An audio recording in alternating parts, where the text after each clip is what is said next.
1033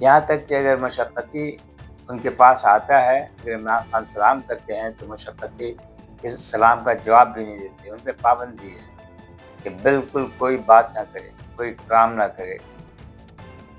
آپ کو پتہ ہے یہ اسلامی جمہوریہ پاکستان ہے، نہ یہ اسلامی ہے نہ جمہوری ہے، یہ دونوں ہی فارغ ہو گئے. کیا ہمارے حکمرانوں کو کربلا کا سبق یاد نہیں ہے؟ یزید کی حالت یاد نہیں ہے؟ یزید کو دنیا ابھی بھی لعنت ملامت کرتی ہے، لیکن حسینیت ابھی تک زندہ ہے. حسین کو ہم ہمیشہ یاد کرتے رہیں گے تا ابد تک، تا قیامت تک، جب تک انسان زندہ ہے. لیکن یزید کو اسی برے ناموں سے یاد کیا جائے گا. اس نے ظلم کی انتہا کی، لیکن نتیجہ اس کے ساتھ بھی برا ہوگا. پی ٹی آئی کے سرکل میں اس وقت بے انتہا غم و غصہ پایا جاتا ہے جب سے جیل حکام نے یہ پیغام دیا کہ ان کو نماز کی اجازت نہیں دی گئی سیکیورٹی ریزن کی وجہ سے، اور نہ ہی فیملی سے ملنے کی اجازت دی گئی. اس کے لیے بھی انہوں نے سیکیورٹی ریزن بتایا. پی ٹی آئی کے جو سپورٹرز ہیں اور جو ممبران ہیں وہ یہ سمجھتے ہیں کہ یہ بہت بڑا ہیومن رائٹ ایشو ہے. سوال ناظرین اب یہ ہے کہ کیا پاکستان میں عید جیسی تہوار جو ہے وہ بھی اثر انداز ہونے لگ گئی ہے سیاست پر؟ اڈیالہ جیل ایک مرتبہ پھر پاکستان کی سیاست کا سینٹرل پوائنٹ بن گیا ہے. پی ٹی آئی ورکرز اور سپورٹرز نے پروٹیسٹ اور سالیڈیرٹی کمپین جاری رکھی ہوئی ہیں. ایک طرف حکومت اسٹیبلٹی اور لا انفورسمنٹ کی بات کرتی ہے، جبکہ اپوزیشن ڈیموکریٹک اور اسپیس اور پولیٹیکل رائٹس کی. عام آدمی اس وقت ریلیف، اسٹیبلٹی اور اکنامک امپرومنٹ چاہتا ہے. ناظرین دوسری طرف دنیا بھی پرسکون نہیں. امریکہ ایران کے درمیان ٹینشن پوری طرح ختم نہیں ہوئی، بلکہ ابھی بھی لڑائی جاری ہے اور میزائل کی بارشیں ہوتی ہیں. حالیہ رپورٹ کے مطابق وائٹ ہاؤس نے ایران کے ایک ڈرافٹ ایگریمنٹ کو کمپلیٹ فیبریکیشن قرار دیا ہے، جبکہ تہران کا کہنا ہے کہ بات چیت آگے بڑھ رہی ہے. مڈل ایسٹ میں لبنان اور اسٹریٹ آف ہارمز کے حوالے سے بھی ٹینشن بڑھ رہی ہے.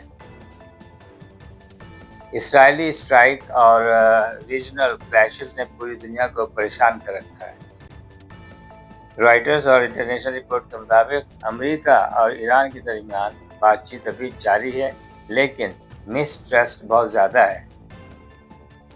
ڈیفنس ایکسپرٹ وارننگ دے رہے ہیں کہ اگر ہرمز صورتحال خراب رہی تو کرائسس گلوبل اکانومی اور ڈیولپنگ کنٹریز پوری طرح متاثر ہو سکتے ہیں، اور پاکستان پر بھی اس کا براہ راست اثر پڑ سکتا ہے.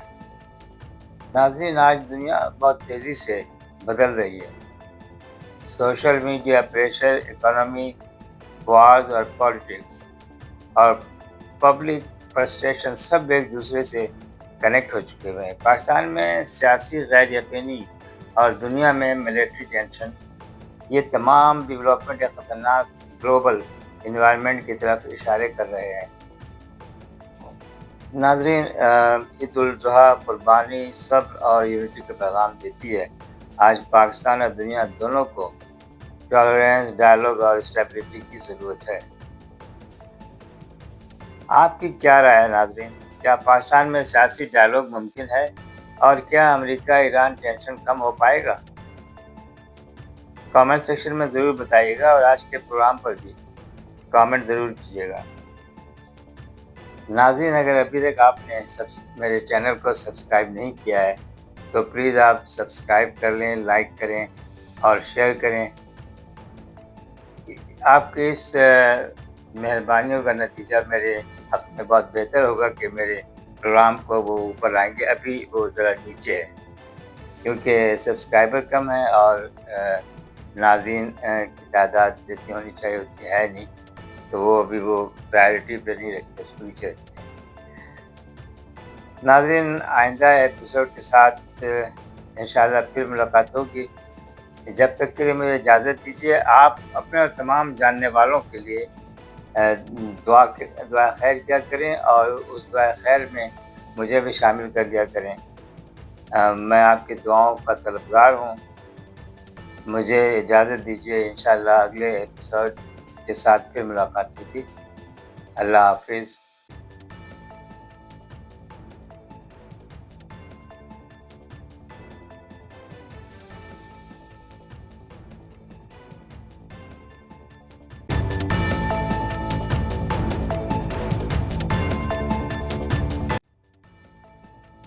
دوستو، میرے بہت سے ویورز مجھے لکھتے ہیں کہ میں کاغذ کو دیکھ کر کیوں پڑھتا ہوں اور نیچے کیوں دیکھتا ہوں۔ تو ان سے یہ درخواست ہے میری کہ دیکھیں، میں کیا کہتے ہیں اس کو، ٹیلی پرومپٹر یوز نہیں کرتا۔ میں حافظ تو ہوں نہیں کہ میں ساری کی 10-15 منٹ کی جو خبریں یا تجزیہ ہوتا ہے وہ میں زبانی یاد کر لوں۔ تو مجھے اس لیے جو میں نے لکھا ہوا ہوتا ہے اس کو دیکھ کر پڑھتا ہوں۔ میں کوشش کرتا ہوں کہ آپ سے نگاہیں ملاؤں، لیکن ذرا مشکل ہوتی ہے۔ لیکن آپ فکر نہ کریں، چند ہفتے یا مہینے کے اندر میں انشاءاللہ کوشش کروں گا کہ ٹیلی پرومپٹر لے لوں، پھر آپ کو میری نگاہیں آپ سے ملیں گی اور میں اچھی طرح سے پرفارم کر سکوں گا۔ لیکن اس وقت تک کے لیے آپ مجھے برداشت کیجیے، آپ کی بڑی عنایت ہوگی، اور میری مجبوریوں کو بھی آپ مد نظر رکھیں۔ ٹھیک ہے، بہت شکریہ۔